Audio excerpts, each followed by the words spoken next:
Feeling anxious, introverted, or awkward in social situations? You're not alone. Welcome back to Savvy Psychologist. I'm your host, Dr. Monica Johnson. Every week on this show, I'll help you face life's challenges with evidence-based approaches, a sympathetic ear, and zero judgment. You may not identify as introverted. Maybe you've been diagnosed with social anxiety, or you just feel socially awkward in general. Whatever the case may be, there are many of us that desire social interaction and closer relationships, but it doesn't come naturally to us. In fact, many social interactions can feel threatening. For instance, a great friend of mine is getting married, and I'm invited to the wedding. My first thought was, heck yeah, I'm super happy for you.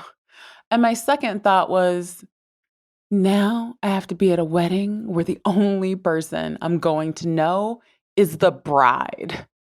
This is an introvert's nightmare. The introductions, having to remember all those names, the forced smiles, the dreaded small talk. Suffice it to say, I and many others will read that as threatening. You might be wondering, what happens when we read an environment as threatening, and what does that mean exactly? Threatening doesn't mean that it's abusive, violent, or anything of that nature. When you struggle socially, simply saying, "Hi, I'm Terrence," to strangers can feel like doing a State of the Union address. The problem with reading these environments as threatening is it causes us to be socially disengaged. In order to bond with others, we have to socially signal that we are interested and open. When we feel uncomfortable, our body language can express the exact opposite. When we feel socially threatened, we don't engage in pro-social signaling. Instead, if you're like me, you may have what is socially referred to as RBF, which I will call resting badass face. In technical terms, your facial expressions become constricted. You may often have a downcast gaze, or you may have a tendency to stare. Your body language is also typically tight and robotic in nature. You may speak in a monotone or flat voice. Additionally, you may more easily misinterpret what others are saying or their social cues. All of this leads to people staying away from you because you are signaling that you don't want to be bothered, when in fact, your internal intention may be that you want others to talk to you and like you. In order to combat this, we want to activate our social safety system. We can do this through facial expressions, gestures, and body language. In the same way that we use these tools to communicate with others, we can use them to communicate with ourselves. For example, if you're in a good mood and you force yourself to frown and walk around with an angry posture, you'll notice that your mood will go downhill over time. So let's use that to our advantage.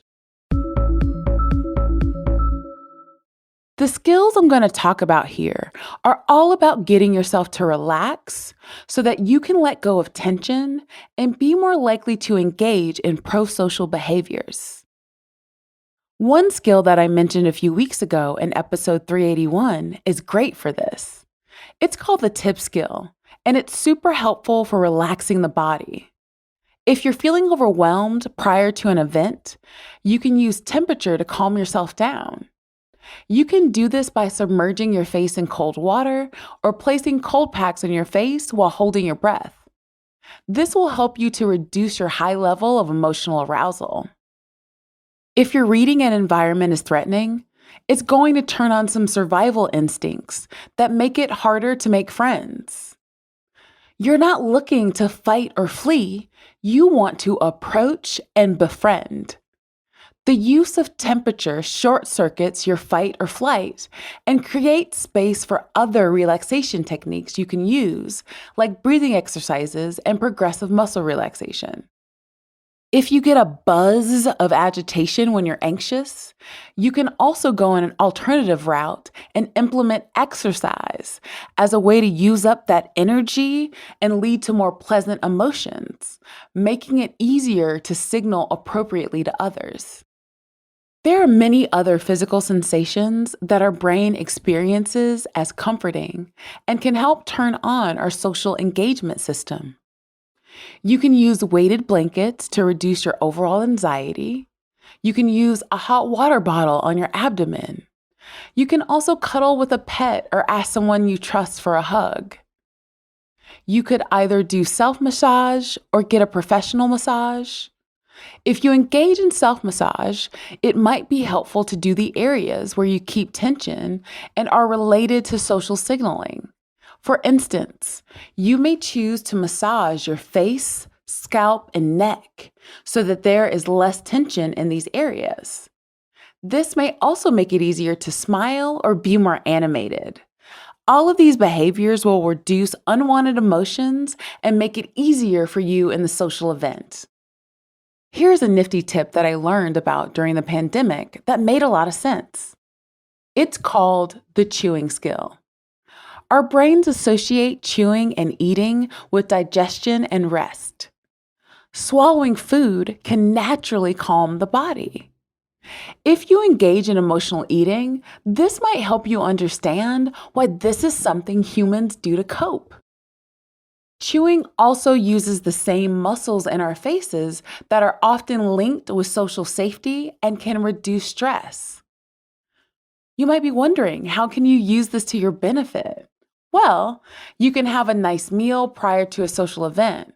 However, many skills have a cumulative effect, so it could be more beneficial to make sure you're eating well on a daily basis, leading to better stress management overall. Another way to use this skill is to chew gum prior to an event. I have tried this out and found that it worked particularly well when I paired it with some other mindfulness skills. I noticed that my jaw wanted to be tight, but because I was chewing the gum and engaging in calming thoughts, it led to reduced tension.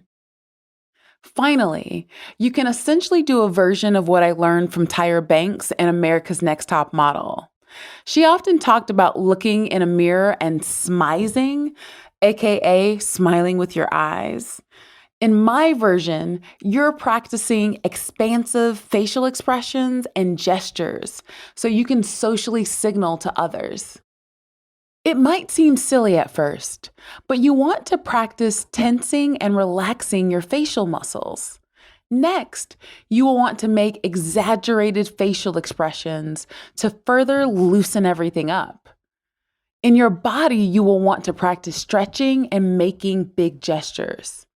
It can be helpful to do this in front of a mirror so you can experience how it feels in your face and body and how it will read to others.